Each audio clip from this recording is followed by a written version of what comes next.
On Saturday, President Cyril Ramaphosa will mark 100 days in office. So how has he fared? Well, I'm joined by my colleague Qaanitah to look at some of the promises that he made and how he has done so far. Qaanitah, thank you. Let's first look at cabinet. He made some promises about downsizing cabinet, and he did change his cabinet, but that wasn't necessarily downsizing it, was it? No, and I think that a lot of people expected that the president will come in and slash some government departments, do away with other ministries.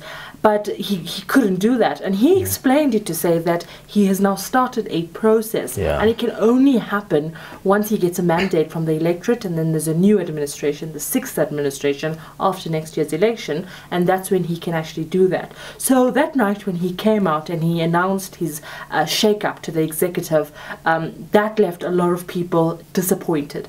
Now, when President Ramaphosa announced his reshuffle, Clement, you were there, we were both there, everyone was looking at who would be the finance minister. That was the big thing, because we know the drama that happened around the time that the former finance minister, Malusi Gigaba, was appointed. Before that, the whole Desmond van Rooyen issue. So there was a lot of anticipation and expectation. And I do think that Ramaphosa had to basically, shuffle around people that were given to him, that he inherited. So he couldn't really introduce new people. I know he brought back Manyathela Nene, he brought in Zweli Mkhize into cooperative governance, but he basically had a list of people that he had to juggle around. And it was a tough balancing act, wouldn't you agree? Because, as you say, some people were disappointed because, 10 ministers are out, most of whom were central to the allegations of state capture. But there are still some like Nomvula Mokonyane, like Malusi Gigaba, whom the court found that he had lied. People like Batabile Dlamini, whom essentially left a mess at SASA. So I suppose that's another criticism that people have, that in this 100 days, this is what we're not necessarily happy about, even though he did fire at least 10 ministers who were somehow incompetent. Yeah, and I think the justification from the Ramaphosa administration has always been that, it's been a juggling act. It's a balance of what the state needs versus the internal dynamics of the ANC. And so I think that that's something that he had to balance quite a lot. Aside from the cabinet and the executive, he had to do it with regards to, his reaction to the situation in the Northwest Province, for example. So it has been a very tentative and a very delicate process that the president had to obviously embark on. Let's talk about some interventions that he made into the state-owned enterprises. One of the things he spoke about was that he would want to improve the governance of state-owned enterprises, change how board members are appointed into these SOEs. He effected some major changes as soon as he was appointed or elected president by obviously making changes at Eskom, appointing a new board, but that's not all that he did, is it? No, and I think that when you look at the state-owned enterprises and the intervention there, it can't be looked at in isolation, particularly because state capture, was rooted in SOEs. And so when he came in there, you talked about Eskom, and we know what Parliament found in Eskom, and that was not pretty at all. You look at Denel, the same thing. The Guptas had their hands there. So there was a whole lot of interventions in terms of boards. But also when you look at, the CEO positions that have been announced, the announcement that the Eskom CEO will be Phakamani Hadebe, and you would understand that there's a certain vision that the president has and his administration. He appointed Pravin Gordhan to that administration, particularly because he knows the type of mess they were dealing with. So I don't think anyone has criticized the appointments of the boards, the appointments of the executives in these SOEs. And you saw, I don't know if you have seen, Clement, adverts in newspapers calling on people to submit names. So it was almost this kind of public activation to let's fix our SOEs, and I think it really worked well for them. Because now we also have the new board at Denel, we have a new board at PRASA, we even have a new board at Transnet, so there have been some major changes over the last 100 days. Let's talk about the economy quickly. I mean, when he started, there was optimism, not only in South Africa, but in the markets as well. I remember the rand was really, I think it hit like the 11 rand mark, and people were quite excited. The markets reacted positively. He's appointed special envoys that he will send across the country to attract investment and raise about 100 billion rands. So things have also looked good over the last 100 days on the side of the economy. Yeah, people attribute it to Ramaphosa, and yes. markets responding very well to this kind of excitement around the new president. We have, however, seen a little dip in that. If you look at the state of the rand right now, you look at recently, yes, and if you look at the oil price, you look at just markets in general. But the president hitting the right notes when he talks to investors, when he talks, in global platforms, and I think that's really important so far. There is a lot that needs to be done. I think this team that he put together of Trevor Manuel, KBC Jonas, etc. It can't be a ceremonial team. It has to be a team that goes in and secures tangible business, where you come back and say, in our efforts to get 100 or this many trillions of rands of investment, we've able to receive X amount. And I think that will be the challenge in getting the specifics right. It will be interesting to see, but is it also fair to say that the dip in the rand is also one of the contributors at like the global factors as opposed to domestic factors? Because with his predecessor, there was a lot of concerns around how the way the economy was reacting and performing was mostly based on the domestic factors.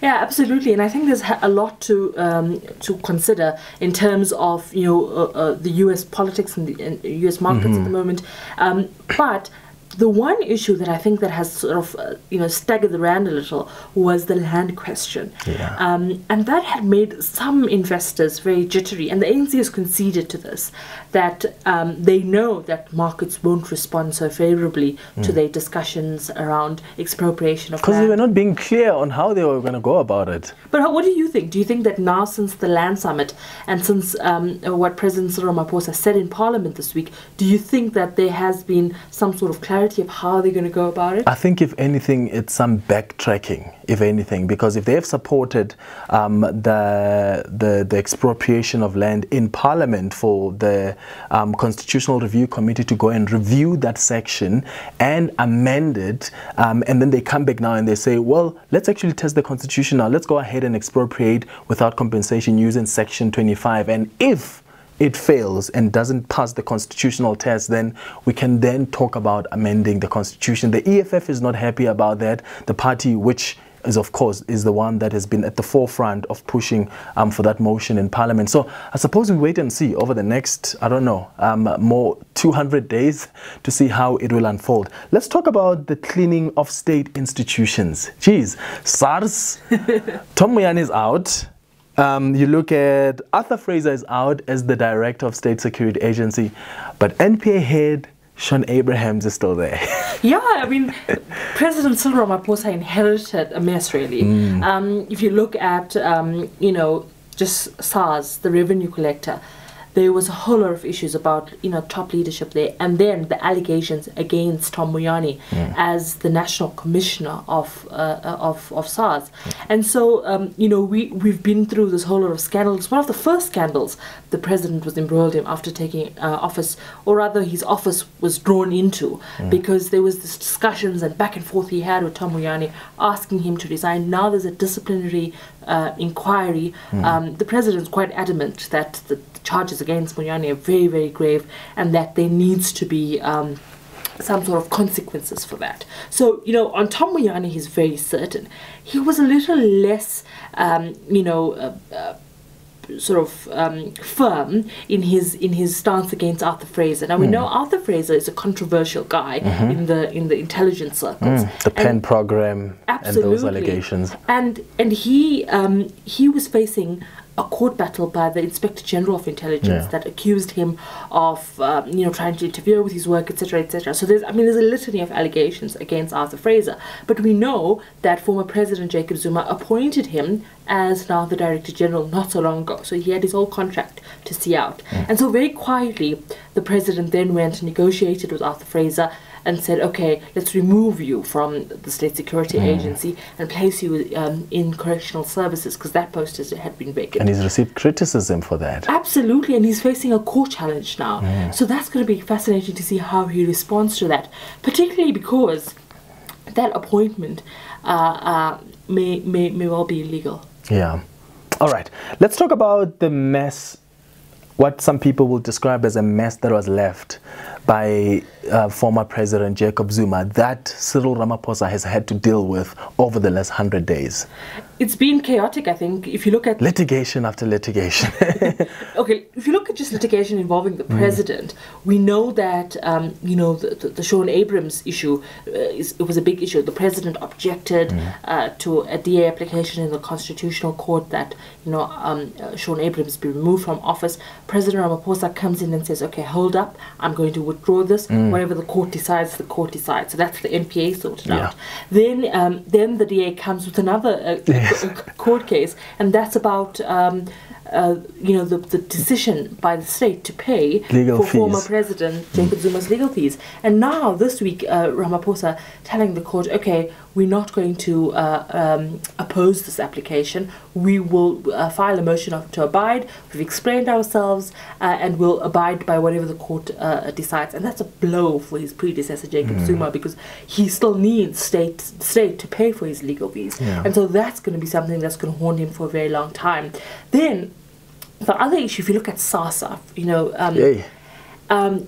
all well and good, he removed the minister, moved her to the presidency as Minister of Women in the presidency, replaced Batabile Dlamini with Susan Shabango.